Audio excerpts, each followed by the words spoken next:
Bem-vindo à Cozinha da Mensagem, o nosso podcast que a gente aborda um texto bíblico, conversa, dialoga, briga e depois a gente leva para o culto de domingo na comunidade da Vila. Então, se você está aqui, já sapeca aí o curtir, compartilhar, estrelinha, tudo que for.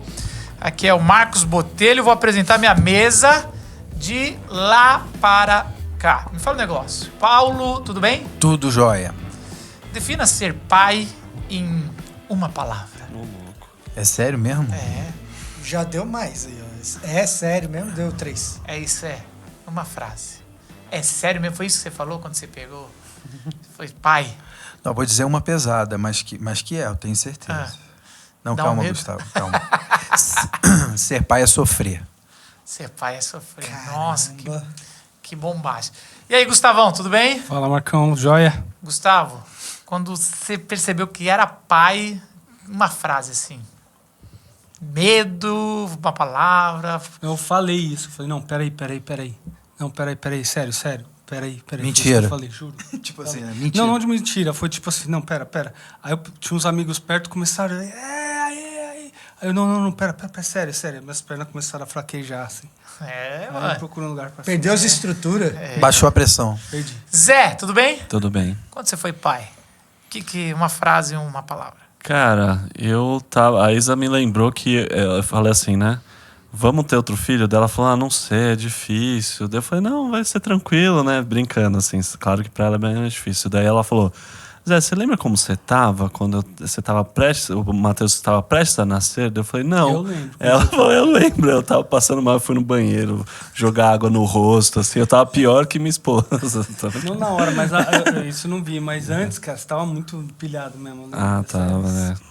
E aí, Fontana? E aí, Marcos? Uma frase, uma palavra quando você foi pai? Eu adoro dar esse último testemunho final aqui. Verdade. Cara, eu não sei, porque assim, quando eu descobri que eu ia ser pai, eu meio que já sabia que eu ia ser pai. Na verdade, eu fiquei muito aliviado. Eu não sei se eu devia falar isso, mas porque a Bruna tava me tratando muito mal, né? Até aí normal, né? Então, tava mais que habitual. Tadinha, ela me trata Não que super não bem. merecesse. Mas assim, cara, tava embaçado o humor, Aí ela virou assim pra mim e falou: amor, você me faz um favor? Nossa, já veio educada assim. Ela falou: vai na farmácia. Eu falei, vou, mas o que você precisa? Não, eu queria um teste de gravidez. Eu falei, não, você tá grávida, vou buscar. Eu fiquei aliviado. Ela tá grávida, entendi o que tá acontecendo. Você viu aquela mesma resposta daquele outro dia. Foi exatamente isso. Eu falei, não, mas eu falei, eu não preciso ir buscar pra saber, mas eu vou lá com o maior prazer. Nunca fui tão feliz numa farmácia, porque eu tava num clima que assim, caraca, mano, o que tá acontecendo aqui que eu tô tomando de tudo que é lado por nada? E aí eu falei, Não era por nada, né? Não era por nada. Vamos falar sobre Abraão quando ele virou pai. Ou não, quando ele virou pai a segunda vez, mas com Sara, né? Vamos conversar sobre isso. A gente está voltando agora, para você que está nos acompanhando. A gente deu uma adiantadinha por causa da Páscoa. Exigia uma outra parte dos heróis da fé. E eu não esqueci de falar, nós estamos nessa série, Nem Tão Perfeitos Assim. E qual é o texto de Hebreus, ô Zé, que a gente vai ler agora aqui? Hebreus 11, a partir do versículo 11. Então vamos lá. Pela fé, Abraão e também a própria Sara, apesar de estéril e avançada em idade, recebeu poder para gerar um filho, porque considerou fiel aquele que lhe havia feito a promessa. Assim, daquele homem já sem vitalidade, originaram-se descendentes tão numerosos como as estrelas do céu e tão incontáveis como a areia da praia do mar. Todos estes viveram pela fé e morreram sem receber o que tinha sido prometido. Viram-no de longe e de longe o saudaram, reconhecendo que eram estrangeiros e peregrinos na terra. Os que assim falam mostram que estão buscando uma pátria. Se estivessem pensando naquela de onde saíram, teriam a oportunidade de voltar. Em vez disso, esperavam eles uma pátria melhor, isto é, a pátria celestial. Por essa razão, Deus não se envergonha de ser chamado Deus deles e lhes preparou uma cidade. Mano, mas quem são esses aí? Esses eles aí que estão acenando de longe? Como é que Texto é isso? longo, né? Será que ele Agora, está... Os outros em Isso Hebreus, aqui né? tem cara de tradição, assim, de outras... Alguma coisa assim. Porque o começo tudo bem, mas depois ele vai para um... Parece que ele está falando de todos os que estavam para trás, né? Não só da... É a impressão que dá na estrutura Ele dá do uma- Ah, texto. antes dele? Ele vai citar da nuvem de testemunhas, né? Não sei se- Aqui nesse contexto? Não, não estou falando Foi falado, do mas- contexto de Abraão, estou falando do contexto do próprio capítulo de Hebreus. Então ele está falando de Abel, de Enoque, de Noé, ou dos descendentes de Abraão. Não sei o que vocês acham. Peraí, deixa eu dar uma Não, eu olhadinha praticamente aqui. tenho que olhar de novo, porque eu só estava conseguindo ver como os seus descendentes. Mas esse antes talvez faça mais sentido, né? É um pouquinho mais complicado aí. O que você acha, Paulo? Por enquanto, nada. A partir de qual versículo? É do 13. 13. Mas quando eu achar, hein? Fala aí. Depois que vocês acharem, eu vou achar alguma coisa. Uma coisa que, enquanto o Fontana vê aí também, é uma palavra que me marca, e eu já fiz um estudo assim de palavra na Bíblia com peregrinos, é uma palavra muito forte biblicamente, assim, né? Que costuma gerar alguns links com outras pessoas na Bíblia, assim, né? Com como os cristãos se viam e algo que vem desde o judaísmo mesmo. Então essa palavra dele falar peregrinos, que eu acho que é paroikoi, aqui no grego, se eu não estou enganado, ele tem essa junção com alguns links em relação ao que os cristãos devem viver como peregrinos, né? Cara, eu tô lendo de novo, parece que é Jesus que ele está falando. Todos que viveram pela fé, que não receberam... Não, a impressão é descendência. É os que vieram depois, né? Incontáveis como areia na praia, estrelas no céu, todos eles morreram na no fé. estado de fé, né? Só que depois parece que ele está falando para essa pessoa que acena que eles não todos esses pela fé que não receberam, eles não viveram esse negócio da pátria, né? Que ele de novo volta para essa pátria celestial. Por essa razão Deus não se envergonha de ser chamado o Deus deles. É como se, o que dá a entender aqui é isso, que não era uma questão que estava muito visível e posta, mas que ainda não tinha se cumprido plenamente. Por mais que na história de Israel algumas coisas vão se cumprindo, mas não era plenamente. Por isso que dá que ele joga isso daqui. Todos eles morreram na fé. E embora não tenham recebido todas as coisas que lhe foram prometidas, né? Avistaram de longe. Então, mas esse e de viram-no bom grado de e as longe, de aceitaram. longe o saudaram, me dá a impressão agora, que lógico que é a descendência de Abraão, mas Sim. ele está falando do não cumprimento da promessa, mas que eles viram para a fé. Então ele está falando, viram-no de longe o saudaram, me dá a impressão que é o Messias, é Jesus. Assim, o texto não é tão simples, não é fácil. Não parece. Mas não é sobre Abraão. O tema não é Abraão, o tema Não. é a promessa conquistada, cumprida. É aquilo que foi prometido por Deus, mas não foi visto, né? Mas foi esperado, esperançado e morreram nessa condição. É assim, nos confunde porque depois ele vai para ver a pátria, né? Ver essa nação constituída. Mas a nação constituída aqui no tempo do primeiro século é a chegada do Messias. Então, existe alguma coisa como esse evangelho, o rei chegando e eles acenando, porque sabia que ia voltar. Uma pátria Posso- superior, Isso, um lar essa- celestial, que também não é alcançado diretamente ali no primeiro século, né? Como se fosse a coisa que une Não o é, pessoal mas do se Antigo pode já- Testamento e do Novo Testamento, né? É que o final do capítulo 11 aí de Hebreus, o versículo 39 e 40, é muito semelhante com esse, né? Ó, o versículo 39. Todos estes receberam bom testemunho por meio da fé. No entanto, Isso. nenhum deles recebeu o que havia sido prometido. Plenamente, Deus né? havia planejado algo melhor para nós, para que conosco fossem eles aperfeiçoados. Então, de alguma forma, a carta aos Hebreus, ela tem isso, né? De que aquilo que a gente tem hoje através de Cristo é melhor do que se tinha antes, é o cumprimento, é toda aquilo que eles esperavam lá atrás. Então, Por isso que eu estou falando que pode ser uma outra metáfora que ele está usando, mas essa outra metáfora representa Jesus. Sim. Porque assim, ó, Eu acho que se é no isso. capítulo Tanto a 10 pátria- ele está falando do privilégio de entrar no Santo dos Santos, nesse privilégio, e os outros, pela fé, estavam nesse lugar, mas não viveram plenamente.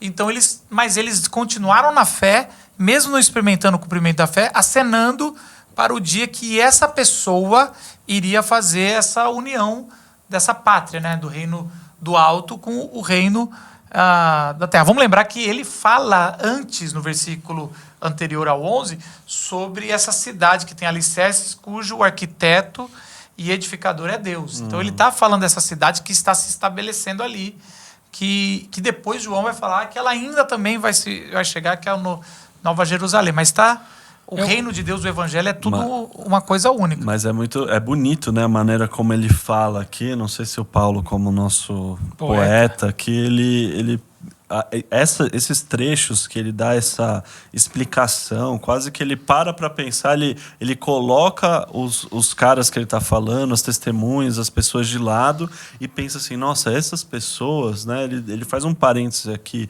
um poético, uma licença poética para falar assim, nossa, essas pessoas, olha o quanto eles caminhavam, aquilo que eles fizeram, mas eles fizeram algo sabendo que eles não iam alcançar, mas alcançar algo que vai além. E hoje a gente está podendo alcançar através de Cristo algo que eles almejavam, né? Isso é muito doido, muito poético. Só que eu acho que tem esse ponto muito importante, que é assim, se é um contexto de perseguição, né, para os primeiros cristãos, e, por exemplo, como a gente sabe da questão do Império Romano, da cidade, da grande cidade. Então, eles não estavam, mesmo com Cristo, eles não estavam vivenciando aquilo exatamente. Mas é como se unisse a mesma esperança que os unia lá, é que une agora com o novo povo de Deus, com os cristãos nesse sentido, né? Tipo, você não vai ter isso, você não tem isso plenamente. Não é Roma esse lugar, não é Jerusalém também. Mas o Messias começou a inaugurar um processo, e é desse reino e desse lugar que nós estamos falando. Vamos lembrar que é no Novo Testamento Sim. que se ganha mais solidez ou solidificação na ideia de que essa cidade ou essa nova pátria, ela é, vamos dizer assim, metafórica, ou ela é espiritual e não tão, vamos dizer assim, não tão concreta, geográfica. Não estou dizendo que quando a Nova Jerusalém vier, também não vai ser... Não, mas os caras estavam esperando uma cidade. Tava, literalmente. Isso é legal. E que seja lá em Jerusalém. É o Monte também, Sagrado. Também. Eles estavam esperando uma coisa muito ali, e daqui a Concreta pouco eles e nem estão direta. lá mais. Destruição, por isso que tudo. eu acho que é isso. É assim, é uma coisa concreta, uma esperança concreta. Então não era uma metáfora, não era uma coisa do tipo... você sabe, né? O lugar da cidade é um lugar de pertencimento. Assim como a gente hoje também não espera isso também, né? É uma coisa totalmente abstrata. Eu acho que essa espiritualização é uma coisa mais do começo da igreja, uma coisa meio gnóstica. Tipo, não é material. Não, é material, e um dia, na ressurreição, isso vai acontecer de maneira plena. Porém... todos esses caras viveram sem ver isso. E talvez até isso pra gente, como cristão. A gente não vai viver e eu isso acho que isso até a segunda ressurreição. Né? Isso até dá mais ressurreição. base ao contexto literário de Hebreus, com o que ele está falando e com a história de Abraão. Ele está voltando para o começo da origem de Abraão. E por que ele fala da descendência? Né? Porque essa parte aqui é sobre Sara e Abraão como uma segunda tentativa agora da parte de Deus. Você tem a primeira tentativa, que é Ismael. A segunda tentativa da parte de Deus tem que ser com essa, não é só você, a promessa não é só sua, a promessa é sua e da sua esposa. E aí, a gente tem que lembrar que eles saem do capítulo 11 de Gênesis, com um montão de nações, o berço das nações poderosas, e ali Abraão, por um bom tempo, e todos os seus descendentes, eles demoraram para ver que aquela família realmente iria virar uma nação. Então, assim, ele está falando de uma pátria, mas ele está citando uma família que não sabe, só acreditou. Não podia nem ter filhos. Não tinha perigo de virar uma pátria. Tem que resolver um problema básico antes, ter um filho. Antes de virar... E depois o filho precisa ter outros filhos e precisa ser abençoado para ganhar terreno, para ganhar um local, para depois virar uma pátria. Olha só como é que era. E aliás, é um negócio contrário, né? Que geralmente um povo se cresce e depois conquista um lugar ou solidifica no lugar e aquele lugar vira pátria, né, junto com o povo. Naquele lugar, primeiro Abraão vai para o lugar prometido para depois começar E aqui eu acho que a descendência. reforça algo que a gente já falou aqui na cozinha sobre essa série, né, que tem a carta aos Hebreus, que é a questão da perseguição que os judeus estavam sofrendo, os cristãos, e que muitos judeus que se tornaram cristãos estavam com essa, talvez, a gente não sabe isso ao certo, mas é muito possível, pensando em voltar atrás, falando assim, não, esse negócio de ser cristão não está dando certo, porque eu estou perdendo, eu continuo sendo perseguido e agora pior, e eu perdi as partes boas de ser judeus. Meus compatriotas judeus não estão mais negociando comigo, não estão me ajudando, e eu estou perdendo, só estou perdendo aqui, então eu acho que eu vou voltar atrás. E o autor de Hebreus aqui, eu acho que ele toca num ponto importante de algo que ainda tem esse problema hoje, que é a questão da própria Jerusalém, né? Ele falar que essa pátria, essa cidade é algo celestial, é algo que vai vir, e que os caras lá atrás acreditavam nisso também, é um puxão de orelha. É um puxão de orelha falando assim, ó, você que está sofrendo. querendo voltar atrás e tá... Ó, essa pátria vai vir para aqueles que vivem em Cristo, porque Cristo que está cumprindo essas promessas, é através de Cristo que a gente alcança todas as promessas que os caras lá de trás almejavam viver, né? E mesmo essa questão da cidade, da pátria, ele também está vinculado com Cristo. É um pouco até mais... E não com a nação judaica. Eu daria ainda um passo para trás. Fala assim, cara, vocês não estão vendo, vocês estão vendo totalmente o contrário. Vocês estão vendo Roma, vocês não estão vendo mais uma pátria. Mas eles também não viram. Eles viveram de tendas, eles não viram. E eles não desistiram. Vocês vão desistir? Vocês estão recuando? Então é um pouco disso, assim. Se eles que nem filho podiam ter, acreditaram, ou de certa forma viveram pela fé nisso, que é isso que eles estão dizendo, porque a gente vai ver que eles acreditaram desacreditando, né? A gente vai ver um pouquinho disso. A gente acha que acreditar é não ter dúvida. E quando a gente vê esse trecho, a gente está vendo que a questão não é não ter dúvida, porque a dúvida era algo óbvio. Uhum. Deus não condena a dúvida. O que acontece é que ele se manifesta do tipo de se revelando, quer dizer assim, cara, eu não estou brincando. Se eu falei é porque vai acontecer.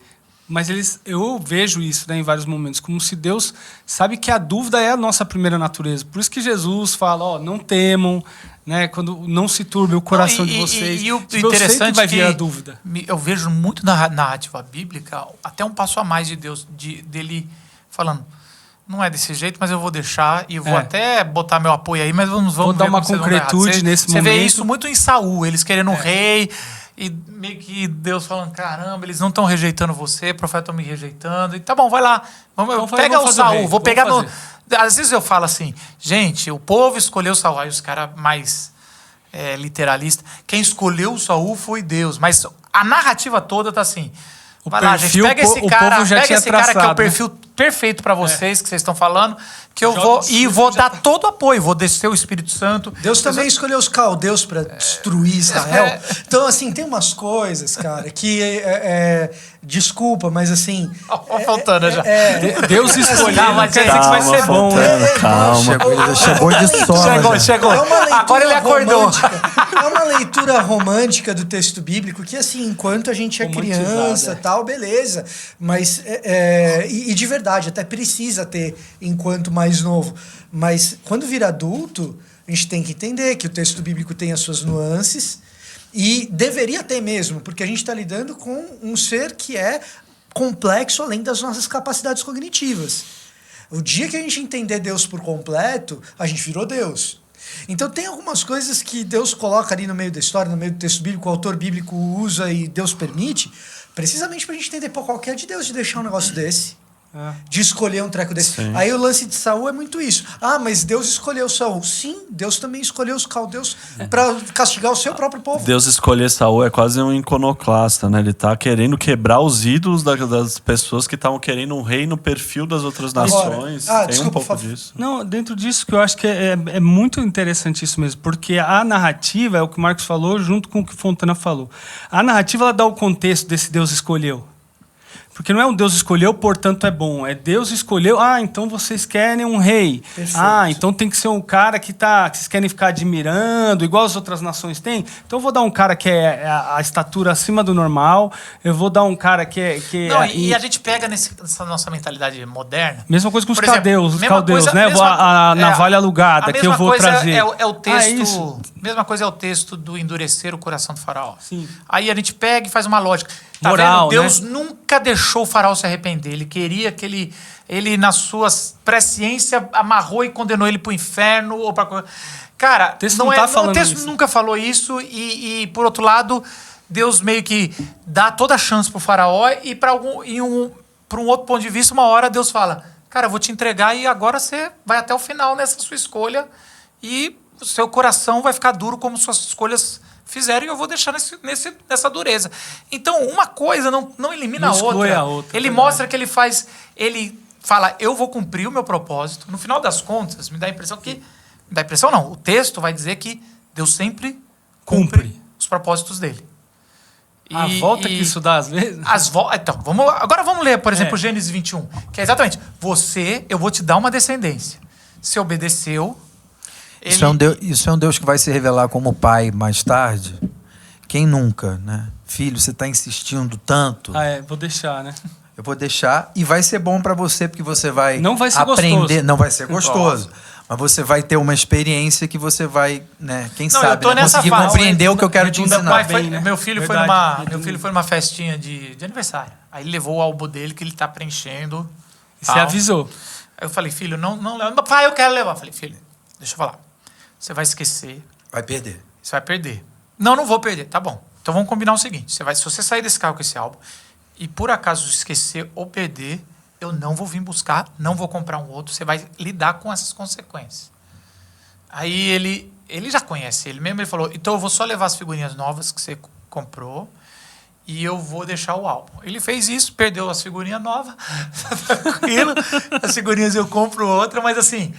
É isso, cara. É quase como assim. Cara, eu tô tentando dizer, mas eu não vou também te obrigar. de Deus Deus não é um perfeita. Deus que obriga. Às vezes, se ele quiser, ele obriga, mas não é o que o texto fala a maioria das vezes. Seu filho lidando com você é muito melhor do que a gente lidando com Deus, Muito né? mais Porque ele maduro. aprendeu. Ele ouviu uma parte, Ele pelo menos ouviu uma parte, aprendeu. ele calculou. Agora, tem um negócio interessante no que você colocou aí de trazer Saul.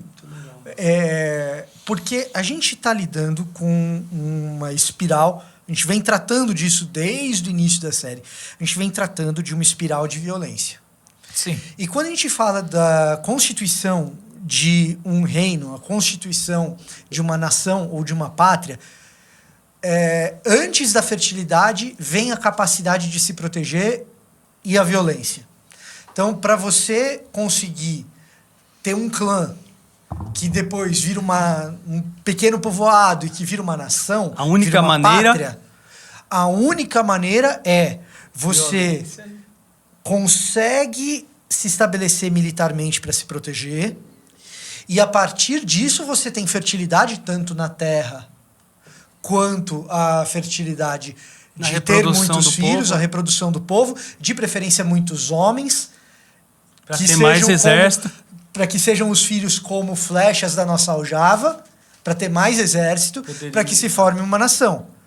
Aqui a gente está vendo e essa é a lógica de Saul, tá? Essa é a lógica de querer um cara como Saul para ser o cara da pátria. Aqui a gente está vendo um negócio que é meio que e essa é a lógica de Saul, e desculpa, essa é também a lógica de quem está pensando na glória do Império Romano, ou talvez de volta, como você colocou, ali na glória macabeia, lá na glória judia. Que vai redundar no que acontece no ano 70 Que depois. vai, isso, que vai... Então devia ter tinha uma onda nessa época circulando, né? Aqui em Abraão, a lógica é invertida. Fertilidade da terra, não, sai da tua terra. Então, como que é esse negócio de ter uma grande nação, de formar uma pátria, Sem ter uma terra para começar a história. sem ter uma terra para começar a história, sem nem ter fertilidade? Ah, fertilidade que te garanta no meio de uma terra violenta? Não, você tem um. E que vai sair de um ventre estéril, porque não tem terra também para sair esse filho. Então, assim, aqui a lógica ela é invertida. Quando o autor de Hebreus retraz, né, essa narrativa, num certo sentido, ele está trazendo exatamente isso ali para o primeiro século. Não é uma novidade que essa narrativa seja invertida, gente. Pessoal, não é uma inovação isso. Babel e Abraão, no contexto anterior, do capítulo 11 para o 12, já era isso, né? Vamos fazer o nosso povo famoso. Vamos lá. A gente tem isso, que a gente até já falou numa dos nossos Cozinha da Mensagem. Depois ele volta para a Terra Prometida, depois do Egito, que a gente falou. Ele tem um episódio de Ló, que claramente Ló escolhe uma terra mais fértil, que estavam nações já estruturadas, como Sodoma e Gomorra. Vai ter uma nação maior. Aí Deus promete, fala, olha, eu sei que você fez esse acordo com Ló, mas olha para onde você quiser, aonde o seu olhar chegar, eu vou te dar. Os seus acordos com seu filho adotivo aí, com seu sobrinho, é seu problema. Eu vou te dar tudo. É muito interessante isso. E aí ele já sabia que... Interessante, ele fala, e se só... Na verdade, não é ele. Sara, ela percebe que o fato dela ser estéril, ela não poderia dar o filho para fazer essa nação, essa pátria. E aí, de novo, aquele negócio de palavras que evocam o capítulo 3 de Gênesis, a queda do teste da árvore. Desejar e tomar. Olhar, desejar e tomar. Agora ele faz com Agar, a estrangeira. Ela olha, ela deseja o ventre da sua escrava, ela toma a escrava e oferece ao marido. É muito parecido, todo o arquétipo e as palavras com Eva, quando ela pega o fruto e oferece para Adão.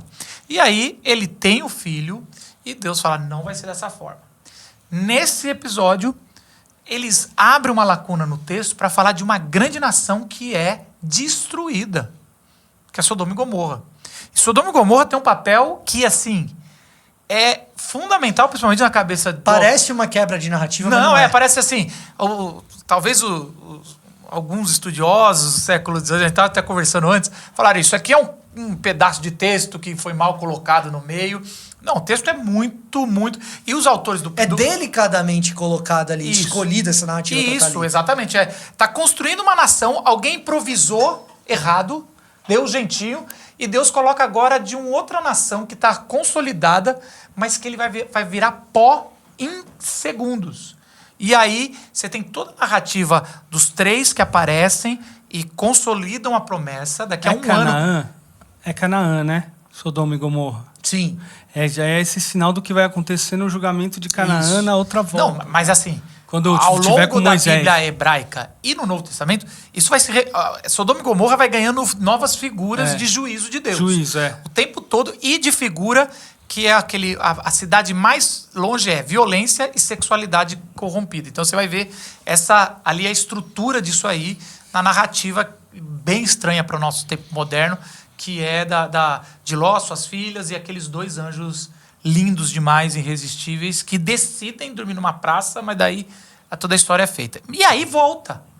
Então, mostra o que acontece com uma nação e uma pátria consolidada, como Deus e o juízo dele vai destruir de um dia para o outro. E aí ele volta e fala. E aí, quando volta, porque quando ele está lá em cima, que ele fala, acaso eu vou guardar o que eu vou fazer, meus planos do meu servo, Abraão? E ele ali foi quando ele falou, daqui a 9 meses ou daqui a 1 ano eu vou voltar e você vai já ter um filho. Então ali é o processo que vai inverter tudo. Aí ele fala o capítulo 21 que a gente vai ler agora. Você pode ler o capítulo 21 de Gênesis.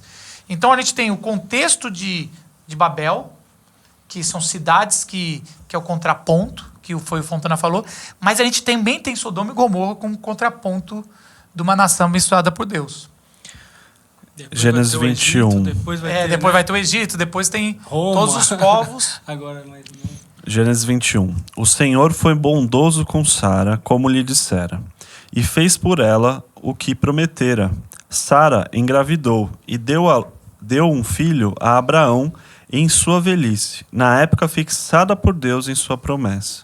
Abraão deu o nome de Isaque ao filho que Sara lhe dera.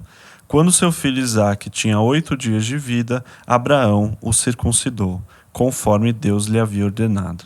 Estava ele com 100 anos de idade quando lhe nasceu Isaque, seu filho. E Sara disse: Deus me encheu de riso, e todos os que souberem disso rirão comigo. E acrescentou: quem diria a Abraão que Sara amamentaria filhos? Contudo, eu lhe dei um filho em sua velhice. O menino cresceu e foi desmamado. A gente continua? Não, vamos ficar aqui, a gente qualquer coisa fala do contexto ao redor. Aqui me chama a atenção algumas coisas. O autor de Hebreus, ele começa falando de Abraão, e no versículo 11 ele fala, pela fé Abraão, e de certa forma Sara, como é que está na tradução? E também Sara. E também a própria Sara. Então assim, e aí o que completa a frase? O que é pela fé? Apesar de estéril e avançada em idade, recebeu poder para gerar um filho, porque considerou fiel aquele que lhe havia feito a promessa. Olha só que interessante. Curioso isso. Bom, primeira coisa que a gente pode ver aqui é que isso eu gosto muito. Uma vez eu vi o Ricardo Barbosa falando nisso, né?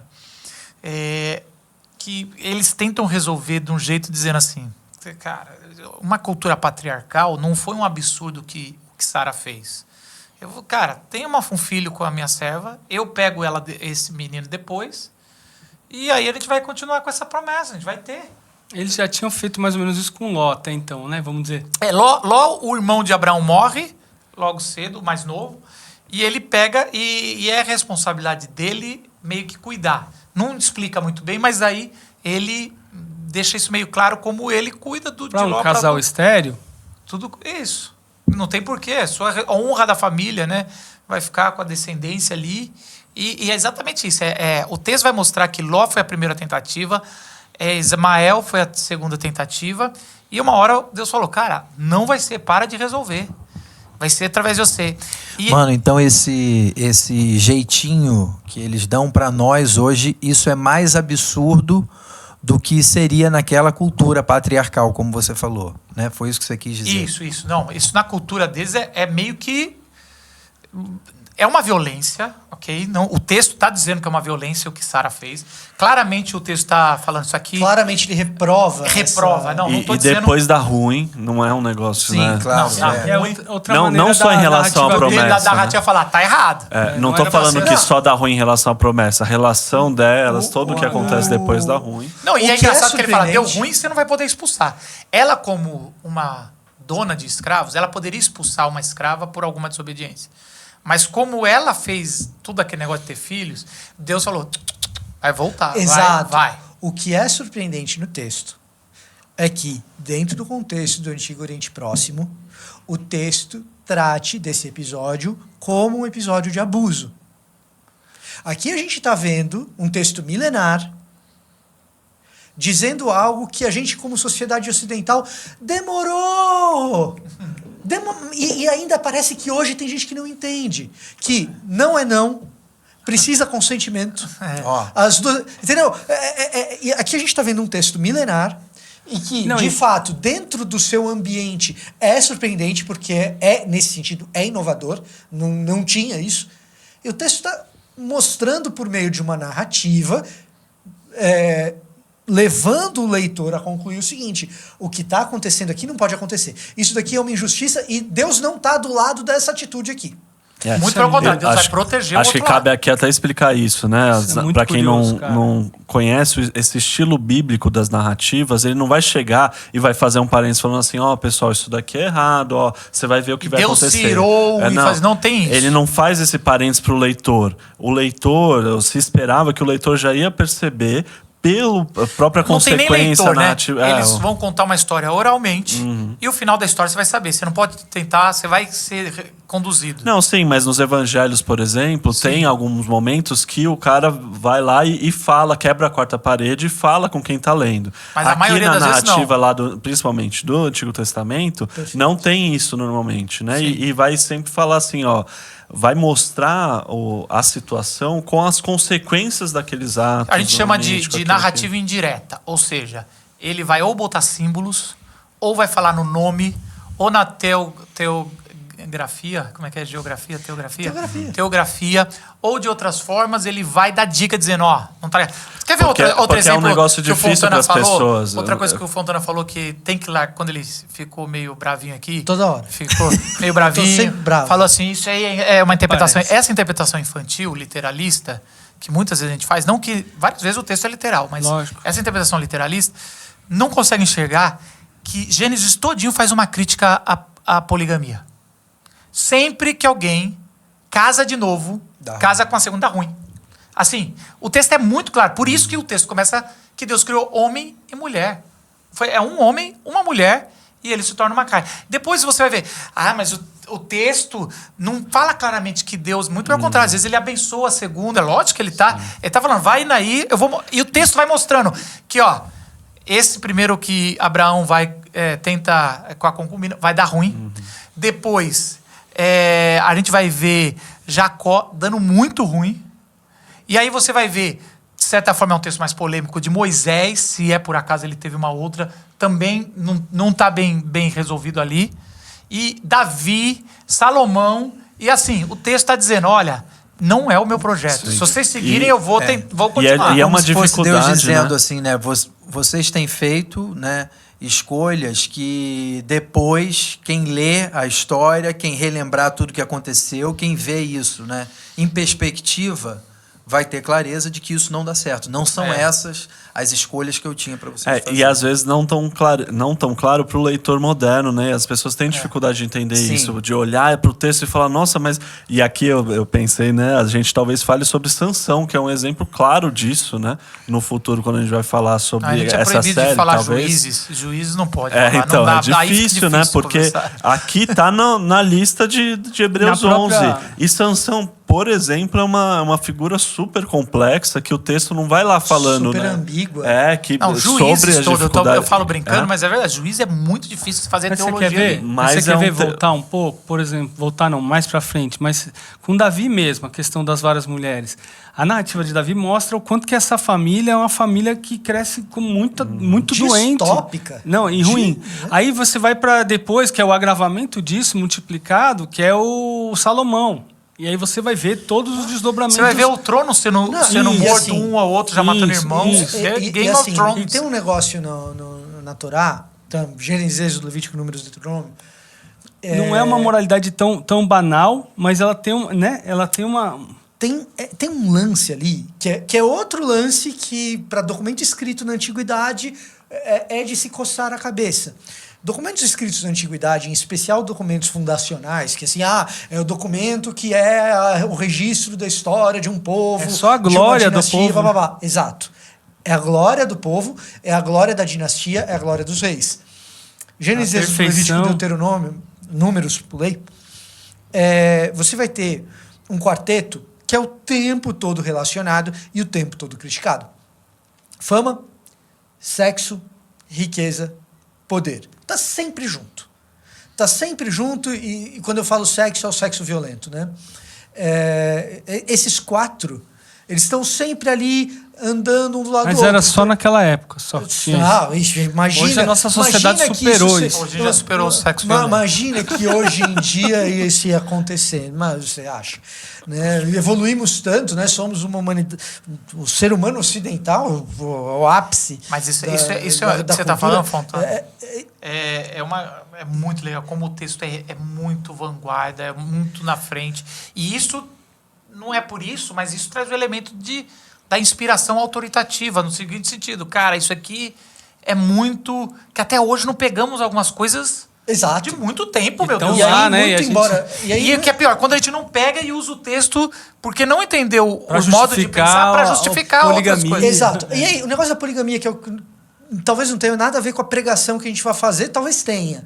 Mas o negócio da poligamia que a gente não entende é que a gente fica esperando no trecho legislativo desse corpo de documentos, porque Proibir. o que acontece é que tem um corpo legislativo. E poderia estar lá. Poligamia não é. Tem tanta coisa proibida, poderia estar proibida a poligamia ali. Como diz Moisés, por causa da dureza do... Tem. Jesus falando... Tem essa coisa da dureza dos corações que Jesus retoma, mas assim, o grande lance, quando o texto legislativo, quando você pega o legislador falando desse tema, o legislador, ele rompe com a lógica do tempo dele de uma forma que é o seguinte, olha, quando vocês tiverem um rei, que aí eu, livro de Deuteronômio já, lá no final do Pentateuco, quando vocês tiverem um rei, não tenha ele muitas mulheres. Olha Davi carros, dançando aí. Muitos. Carros, cavalos. Poderio militar. Ou seja, ser rei pra quê? Porque o que se está querendo quando se é rei? Poder, O que eu quero? fama, Poder, dinheiro, fama, sexo. E o cara não pode ter carro, não pode ter cavalo. Não pode ter muitos carros, pode ter um carrinho lá, um rosinho na garagem. Exato. Vou andar aqui na Celtinha. Cavalo é tanques, né, de guerra. Seria o equivalente a hoje. Não é Então o que acontece? A crítica é muito mais... O legislador poderia, não pode poligamia. Ele está fazendo muito mais do que dizer não pode poligamia. Ele está falando assim, esse jeito de enxergar o mundo que o pessoal tem, que quem pode, quem não pode se sacode, manda quem pode, obedece quem tem juízo. O mundo é dos espertos, assinado Satanás. Esse jeito é todo torto. É disfuncional. E é interessante que ele já avisou com as histórias dos nossos patriarcas. Eu vou avisar a história que vai vir dos nossos monarcas. Então você tem aqui, essas duas coisas. E tem uma outra história que eu não vou falar aqui entrar, mas é uma outra que ele fala de um outro jeito, que é a terrível, que alguns povos, não são todos, e os outros povos até condenavam, de sacrificar os seus filhos. É um outro trecho difícil de entender, mas que o autor está mostrando, de certa forma, que assim, eu não sou desse tipo de Deus. E aí a gente não entende, por que mandou então, se você não é? E isso a gente vai falar num próximo podcast, porque eu acho que tem exatamente sobre esse trecho. Agora, aqui é interessante que Sara vai abrir uma teologia, uma linha de que geralmente a promessa de Deus vem dos impossíveis de uma mulher estéril. Então ela é a primeira, fala isso antes de Gênesis 12, já conta em Gênesis, no finalzinho do capítulo 11 já fala que ela é estéril, e aí vai abordar aqui. E depois todas as mulheres dos patriarcas são estéreis e Deus intervém. Você vai ver lá claramente elas pedindo o favor de Deus, Deus fazendo. E depois você vai ter várias outras personagens que vai desembocar em Maria. E é interessante que o texto é muito parecido de Maria. Isabel. Provavelmente Isabel. Que era por ser idosa e estéril. O Lucas vai pegar duas personagens e unir ali. Ou era por ser estéril e a outra que é por ser virgem, né? Como é assim, não tem como mesmo. E tudo, sim, nesse impossível que Deus age. Isso é interessante, assim, como ela é a pioneira aqui dessa narrativa de dizer, olha, eu vou abençoar, eu vou fazer vocês se tornarem férteis. Porque, assim, a primeira bênção que Deus... O amor e o plano em meio ao improvável, né? Porque a primeira bênção que Deus dá, a palavra bênção vem de Gênesis 1, que tem a ver com multiplicar a fertilidade, esse jeito de eu vou dar minha bênção. A gente não entende muito isso, porque hoje é uma discussão moderna. A mulher não é valorizada pelo filho que tem, ela tem o valor. Lógico, isso é lógico. Só que a gente tem que seguir o roteiro que Gênesis está trazendo. Naquela época é a coisa mais importante. Ainda mais se você está dito que você vai formar uma nação.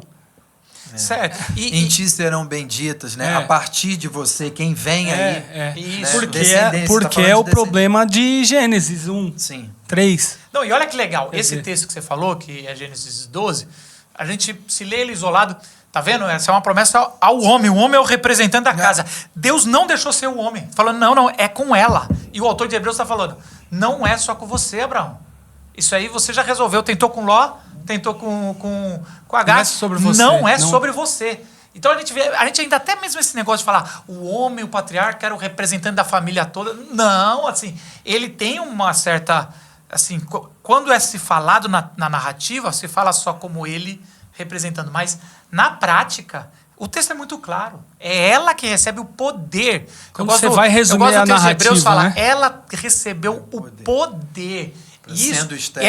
E essa palavra geralmente tem paralelo com o Espírito Santo.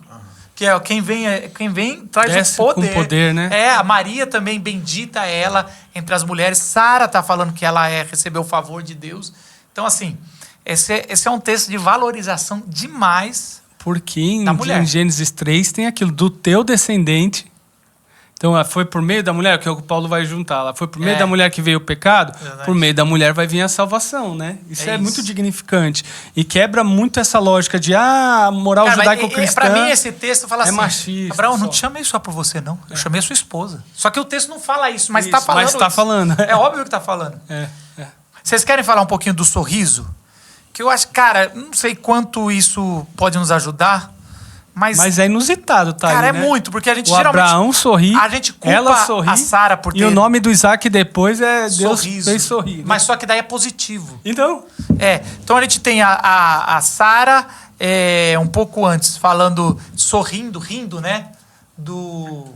Da tenda. Quando ouve Deus, a história. E aquele, provavelmente, é Deus, né? Ali, né? O que está representando ali Deus, ele fala, você riu sim. E ela, com medo, ela recuou. Só que Abraão fala que ele riu quando ele recebeu a promessa também. Pega esse Qual que trecho era? Era o aí. 17 o quê? 17. 17. Abraão prostrou-se Depois que ele rosto em soube que terra, seria pai de uma grande nação. riu-se e disse a si mesmo: poderá um homem de 100 anos de idade gerar um filho? Poderá Sara dar à luz aos 90 anos? Eu acho esse texto um tapa na cara de quem Ó, diz não. que- Lê o 18. Lê o 18. O que ele pede? E Abraão disse a Deus: permite que Ismael seja o meu herdeiro. já deu um jeito, Deus. Chega. Eu acho esse texto um tapa na cara de quem diz que não consegue ver um Deus gracioso no Antigo Testamento, brother. É impressionante. Assim, na boa, Deus foi lá, prometeu. Os caras deram o jeitinho, não fizeram do jeito dele, não acreditaram. Deram risada. Deus É um falou, pai já, né, cara? Já é um pai Deus- já, embora ainda não tenha sido Deus vai revelado lá, como. vamos rir junto. Vamos Te dou- ressignificar essa Vamos risada. ressignificar esse risada. Cara, assim, eu... Você riu. Não ri não. Isso é muito coisa Nossa, Ó, muita coisa eu tô não. falando sério.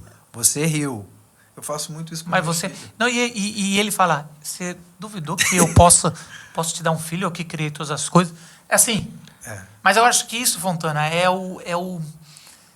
eu acho que pode ter... Provavelmente, eu me lembro já de ter ouvido algum hebraísta falando que isso tem trocadilhos na língua original. Mas, de qualquer jeito, é isso que você está falando.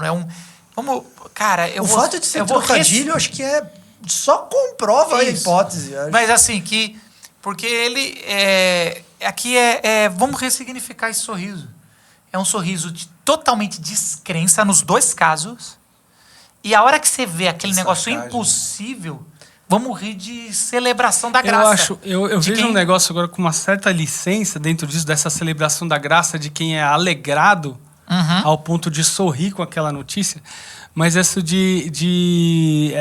como que Deus pega aquilo e fala... Era pra rir, não finge que você não riu não, porque o que eu falei aqui, ele soa ridículo, é quase aquela ideia do Novo Testamento, né, em Coríntios. Tipo, a loucura para os homens, né, a sabedoria de Deus é loucura para os homens, como se fosse assim, é pra rir mesmo. Eu pensei nisso também. Não numa afronta, mas numa forma de dizer... Sim. Se alguém Eu vou falar... ressignificar o seu riso. Não, se alguém eu falar, pensei é pra nisso, rir, assim, parece mas- piada. Só que eu tô falando tão sério que o tipo de risada vai ser um riso de júbilo. Não, ela e fala isso Parece aqui, que ó. a reflexão de Paulo ali em Corinto também envolve isso, né? Dos caras...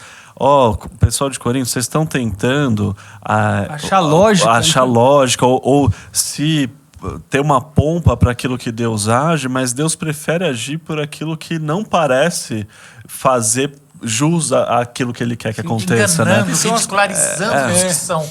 Os que não são ridicularizando. A ironia, essa risada do aquela quem olha coisa. rápido e fala... É até porque, parece, isso é o que revela mais a Deus. Vai revelar que Deus que agiu ali, entendeu? E acho que Deus Então, tem, em certas situações, esse propósito justamente para declarar, para escancarar. um outro sou eu paralelo. agindo, não é o ser humano Isso. que Em outro tá. paralelo desse riso é assim, os dois risos que vêm antes são risos escondidos, de vergonha e medo. Então Abraão, ele se prostra e ri lá dentro dele, mas meio que não vou deixar ele ver. Depois ele faz aquele pedido. Sara tá dentro da tenda, ela ri, não tem como o homem saber que ela estava indo, e ele sabia. E agora ela fala. Agora esconder, ela fala o seguinte. visível, mas olha o que eu vou fazer. Ela fala o seguinte: Sara disse, versículo 6, capítulo 21. Deus me encheu de riso, e todos os que souberem disso rirão comigo. Então é uma risada que contagia, que é para os outros. Vem rir. E você fala até hoje o Deus de Isaac. Na etimologia, né, em Isaac tá lá. Então, toda vez que você fizer a referência a esse Deus, nesse sentido, entre judeus, até entre, né, islâmicos, e, né, quando você considera, de alguma maneira, ali aquele momento, você está citando um nome que diz que, assim, ó, o que Deus fez Deus que parecia foi capaz piada. de fazer isso. Parecia piada, só que era muito sério. E outra coisa que esse versículo traz é o júbilo e o canto logo depois do impossível. Então você vai ver Ana repetindo esse louvor e principalmente Maria repetindo esse louvor.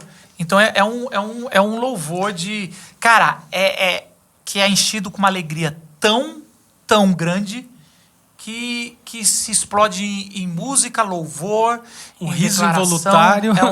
É um riso... É maravilhoso, cara. É um negócio, assim, trazendo um pouco para os nossos dias. Você tem uma história, Marcos, que eu acho que vale muito a pena, talvez. Eu acho até que você já sabe do que eu estou falando. Você trazer para essa pregação. Que é o lance do pai poder rir com os seus filhos. A do chuveiro? Você adora a do chuveiro. Pode ser. Isso é lindo. Mas eu acho que vai ser o Paulo que vai pregar, mas a gente pode... Se fui eu que preguei, eu devo ter contado essa história. Cara, linda essa história. Como se fosse sua, né? Cara, essa história é um negócio assim... Conta a história, não sei o que história. Eu conto porque quem tá aqui, se alguém assistiu, ouviu. Já ouviu, Eu vi. Não, devia ter o quê? 13 anos. E meu pai sempre, quem conhece meu pai, ele sempre foi da zoeira, sair de pegadinha, de rir muito, E eu aprendi isso. E hoje eu, graças a Deus, cultivo isso com meu filho. Meu filho sabe, como ninguém quer ironia, ele já fala antes. E a minha filha de 5 também já está sabendo. Então, você cultiva com o seu filho, cultiva com a comunidade da vila, cultiva com a gente. É uma coisa que faz. Então mostra o quanto que eu gosto da comunidade da vila e gosto de vocês. Sim. Porque eu faço com meu filho e faço com vocês. E aí eu lembro uma vez que... Eu não sei por que eu tive essa ideia, mas eu cheguei e falei, pai... Poxa, cara, tem tantas vezes, né, que a gente não sabe por que você tem determinado... Eu saio, eu entro no banho... Não era agora. Não é agora. Deixa ele contar a história. Eu sei que eu entro no banho, eu saio logo depois com a toalha enrolada e falo, pai, o chuveiro não tá saindo água, entupiu e tá tendo água aqui, ó. Minha mãe tava lavando louça, sei lá. Entupiu. Não é possível. Entupiu, pai. Quantos anos você tinha com cara, isso? Eu não sei, cara. Eu acho que é mais novo do que 12, 13. Eu era novo e eu sei que eu saí com essa ideia. E o meu pai entra comigo e ele abre o boxe e ele começa embaixo a desrosquear o chuveiro. E eu vou rápido e abro. Rápido e ele... Cai água nele. Era isso. E ele se molha todinho porque ele ficou embaixo mexendo. O chuveiro não tava com problema nenhum. Não tava com problema nenhum. Eu saí pra fazer isso. Vai apanhar muito. E meu pai senta no chão e não para de rir. E eu rindo assim do lado de fora, mas eu tava rindo do lado de fora do box, esperando pra correr. Ele vai me pegar, né? Em algum momento esse riso deve ter tido... Peraí, não posso rir mesmo? Não, né? meu pai, ele sentou, ele riu. E aí ele começa a chorar. E aí ele fala isso, ele começa a chorar também. Ele fala que alegria ter um filho que brinca com o pai. E isso... Marcou, isso aí não esquece. Que é um pouco que o Fontana, eu sei que ele sabe, diz que é o que o Fontana tá falando. É a imagem que a gente tantas vezes tem de Deus, em especial na nossa denominação, de que Deus é um Deus sisudo, de que é um pai pronto para nos punir, que na igreja não existe espaço para riso. Tanto que é essa abordagem que se faz. Na verdade, e aí vem a frase, e aí vem a frase que a gente ouve tanto: com Deus não se brinca. E aí a genialidade do Jaziel ao olhar para essa cena é dizer: como assim? Como não? A alegria de um pai é brincar com o filho. Como com Deus não se brinca? É com ele que a gente... E o que ele está fazendo com Sara, com Abraão aqui, cara, é diante de uma falta de fé, E por isso, para mim, é genial quando Jesus responde à falta de fé dos discípulos, dando a eles a grande comissão. Diante da falta de fé, Deus não vem com um chicote. Diante da falta de fé, Deus oferece um presente. Jesus dá um presente para a igreja da grande comissão ali, quando os discípulos, depois de já terem visto Jesus ressurreto, ainda estão duvidando, Jesus chega, não, peraí, toda a autoridade me foi dada sobre o céu e sobre a terra, portanto vão. Tá com falta de fé? Então vai para você ver o que acontece. Que graça maravilhosa. E no caso aqui, tem uma crise de fé, vamos rir junto. Cara, isso é um negócio. Cara, pode ser uma viagem, mas não precisa falar que não riu. Né? Assume Você isso, riu, que eu vou sim, transformar tudo isso. bem, não tem problema. Eu vou ressignificar isso. Vitor, como é que é o nome daquele filme com Não tem que esconder. com o Roberto Benigni? A Vida é Bela. A Vida é Bela é num contexto de morte, um pai com seu filho, divertindo seu filho e falando, é possível a gente, né, no meio desse caos, tendo consciência você do que está estando acontecendo, comigo, é possível você ter uma outra perspectiva. Assim. Aí o amor Você daquele ser de pai outra é maior pátria, ainda. você está em outro lugar.